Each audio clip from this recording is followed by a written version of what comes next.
നമസ്കാരം.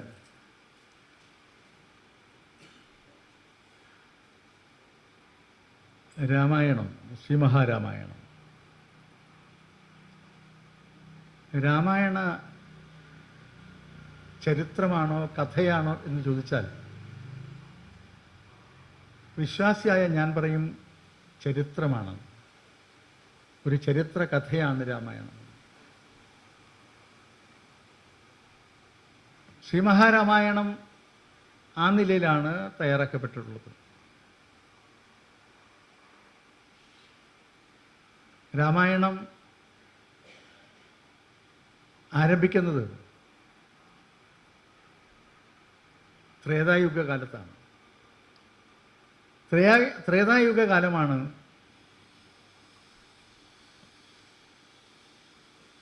ലോകത്ത് ദുഷ്ടതകൾ വർദ്ധിച്ച് ആർക്കും വസിക്കാൻ കഴിയാത്ത നാടായി ഭൂതലം മാറി. രാക്ഷസന്മാരുടെ കടുത്ത ആക്രമണവും സ്വൈരമായി ജീവിക്കുവാൻ ആർക്കും കഴിയാത്ത അന്തരീക്ഷവും ഭൂതലത്തിൽ വന്നു പറഞ്ഞു. ഭൂതലത്തിൽ മനുഷ്യർ യാഗങ്ങൾ നടത്തുകയും പൂജകൾ നടത്തുമ്പോഴും ആണ്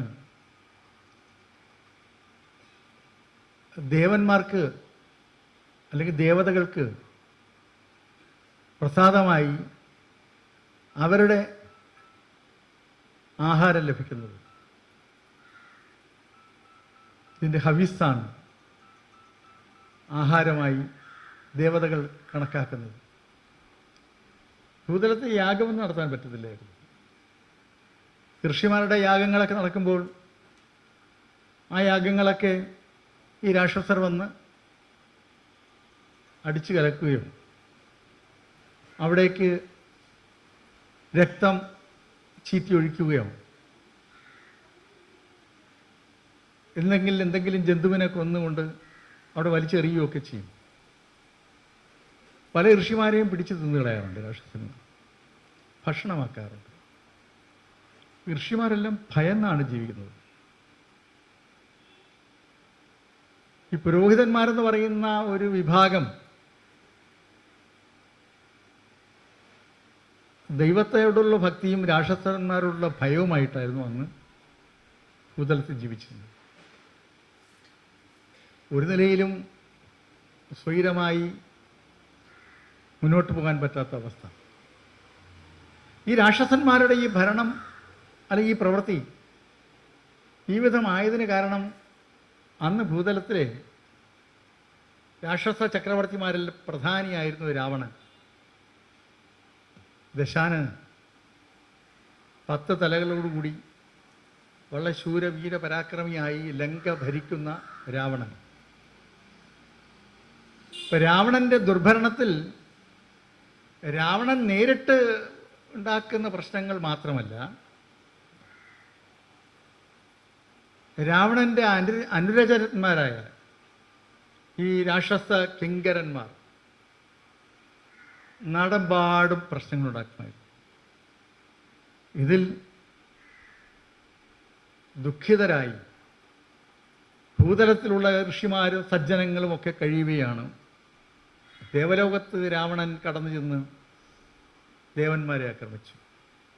ദേവേന്ദ്രനെയും വായുദേവനെയും വരുണദേവനെയും അഗ്നിദേവനെ അടക്കമുള്ള ദേവന്മാരെയൊക്കെ തന്നെ രാവണൻ്റെ അടിമകളാക്കി. ദേവേന്ദ്രനെ തോൽപ്പിച്ചു രാവണൻ്റെ പുത്രൻ മേഘനാഥൻ. ദേവേന്ദ്രനെ തോൽപ്പിച്ച് മേഘനാഥൻ ഇന്ദ്രജിത്ത് എന്ന പേര് നേടി. ദേവരാജാവായ ദേവേന്ദ്രൻ വളരെ വലിയ പ്രമാണിയായി 14 ലോകങ്ങളിലും വാഴുകയാണ്. ആ ദേവേന്ദ്രനെയും മറ്റു ദേവന്മാരെയുമാണ് രാവണൻ തോൽപ്പിച്ചത്. അപ്പം രാവണൻ ഇവരെയൊക്കെ തൻ്റെ അടിമകളാക്കുകയും രാവണൻ്റെ ഇംഗിതത്തിനൊത്ത് രാവണൻ്റെ സദസ്സിൽ ദേവനർത്തികമാരെയൊക്കെ പിടിച്ചുകൊണ്ട് പോകുന്നു. ഉർവശി, മേനക, രംഭതിലോത്തമമാരെയൊക്കെ പിടിച്ചുകൊണ്ട് പോകുന്നു. അപ്പോൾ രാവണൻ്റെ താല്പര്യമനുസരിച്ച് അവിടെ അവർ നൃത്തം ചെയ്യണം. ഇവരെല്ലാം ദേവനർത്തകിമാരാണ്. ഇവർ അവിടെ ദേവസഹസ്രത്തിൽ നൃത്തം ചെയ്യുന്ന ദേവനർത്തകിമാരാണ്, അപ്സരസ്സുകളാണ്. അവരെല്ലാം രാവണൻ പിടിച്ചിട്ടുണ്ട്. രാവണൻ തീരുമാനിക്കുന്ന വിധത്തിൽ, രാവണൻ സൂര്യൻ ഉദിക്കാൻ പറഞ്ഞാൽ സൂര്യൻ ഉദിക്കണം, രാവണൻ സൂര്യൻ അസ്തമിക്കാൻ പറഞ്ഞാൽ സൂര്യൻ അസ്തമിക്കണം. ആ നിലയിൽ എല്ലാം പ്രപഞ്ചമാകെ രാവണൻ നിയന്ത്രിക്കുന്ന നിലയിലുള്ള ഒരു സാഹചര്യം ഭൂതലത്തിൽ രൂപപ്പെട്ടു. ഇത് ഭൂതലത്തിലുള്ളവർക്ക് മാത്രമല്ല, ദേവന്മാർക്കും സഹിക്കാൻ കഴിയാത്ത ഒരു ദുഃഖകരമായ, അല്ലെങ്കിൽ ജീവിക്കാൻ പറ്റാത്ത, ഒരു ദിവസം പോലും ഒരു നിമിഷം പോലും മുന്നോട്ട് പോകാൻ പറ്റാത്ത സാഹചര്യമുണ്ടായി.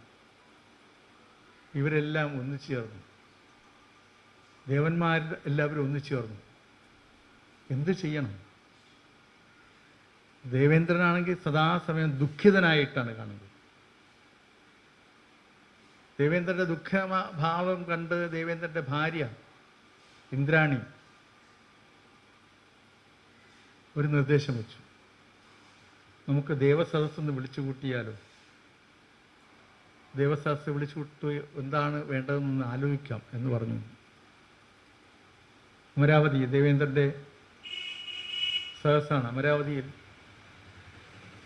ദേവന്മാരെയും സപ്തർഷിമാരടക്കമുള്ള മുഴുവൻ ആളുകളെയും ഒന്നിച്ചു ചേർത്ത് വിളിച്ചുകൂട്ടി രാവണൻ്റെ ക്രൂരകൃത്യങ്ങൾ ഓരോന്നായി ഓരോരുത്തരും പറയാൻ തുടങ്ങി. ഇതിന് അന്ത്യം കുറിക്കണം. എന്താ മാർഗം? രാവണൻ്റെ ക്രൂരകൃത്യങ്ങൾ എല്ലാവർക്കും അറിയാം, എല്ലാവരും അനുഭവസ്ഥരാണ്. ഈ അനുഭവസ്ഥർ കൂടിയിരുന്ന് ദുഃഖം പങ്കുവയ്ക്കുന്നതുകൊണ്ട് മാത്രം കാര്യമില്ലല്ലോ, ഇതിന് പരിഹാരമുണ്ടായേ പറ്റൂ.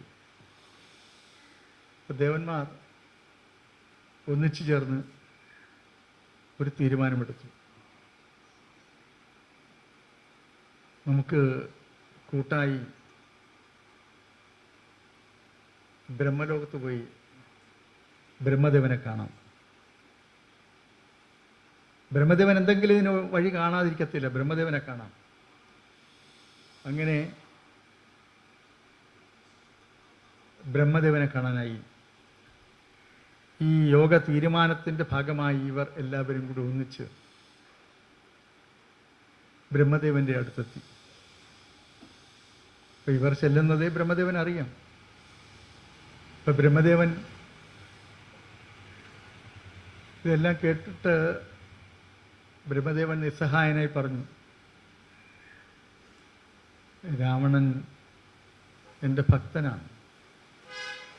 രാവണന് ധാരാളം വരങ്ങൾ കൊടുത്തിട്ടുള്ളത് നാമാണ്.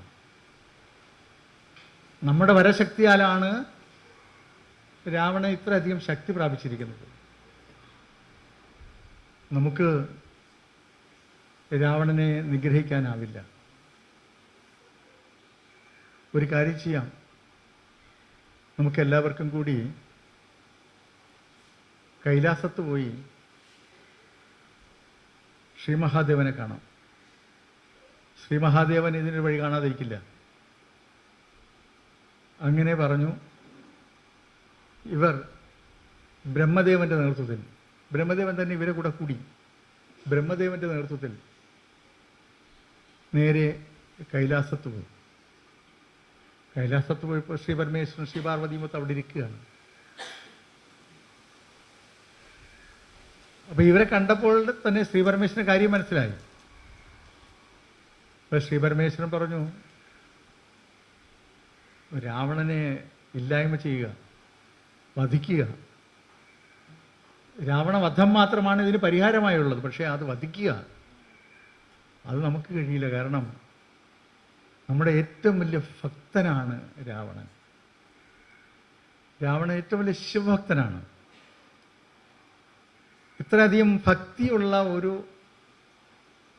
വ്യക്തി മറ്റൊന്നില്ല എന്നുള്ള നിലയിലുള്ള പ്രതികരണമായിരുന്നു ശ്രീ പരമേശ്വരൻ്റെ ഭാഗത്തുനിന്നുണ്ടായത്.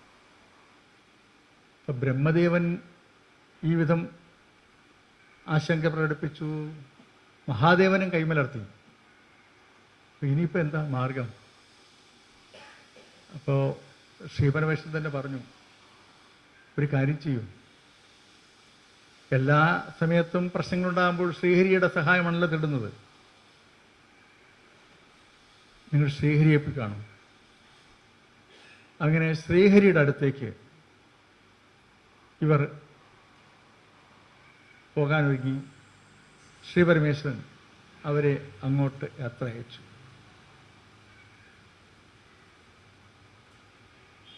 ഇവർ അങ്ങനെ കൈലാസത്ത് നിന്നും ശ്രീഹരിയെ കാണുവാൻ വൈകുണ്ഠത്തിലെത്തി. വൈകുണ്ഠത്തിലെത്തുമ്പോൾ അവിടെ ശ്രീപരമേശ്വരനുണ്ട്. ശ്രീപരമേശ്വരൻ, ശ്രീപാർവതി അവിടെ ഉണ്ട്. മഹാവിഷ്ണുവുമായും ശ്രീഹരിയുമായും ചർച്ച നടത്തിക്കൊണ്ടിരിക്കുകയാണ് ശ്രീപരമേശ്വരൻ.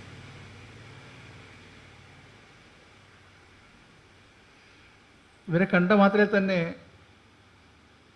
ഭഗവാൻ ശ്രീഹരി പറഞ്ഞു, നാം ബ്രഹ്മദേവനെ കാണുവാൻ ആഗ്രഹിച്ചിരിക്കുകയായിരുന്നു. അങ്ങനെ ബ്രഹ്മദേവനും ഇവരുടെ കൂട്ടത്തിൽ ചെന്ന് അവിടെ ഉപവിഷ്ടനായി. ഇപ്പം ബ്രഹ്മദേവനും ശ്രീഹരിയും മഹാദേവനും അവിടെ ഒന്നിച്ചുകൂടി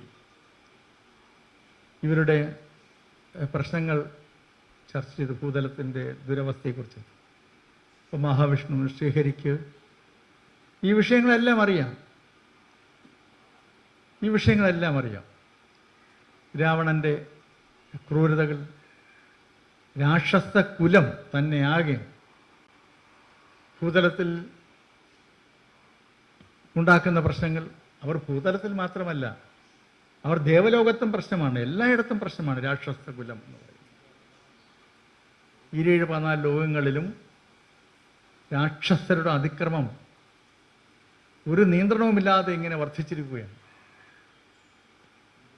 ഈ രാക്ഷസരുടെ ഈ അവസ്ഥയ്ക്ക് അന്ത്യം ഉണ്ടായേ പറ്റൂ.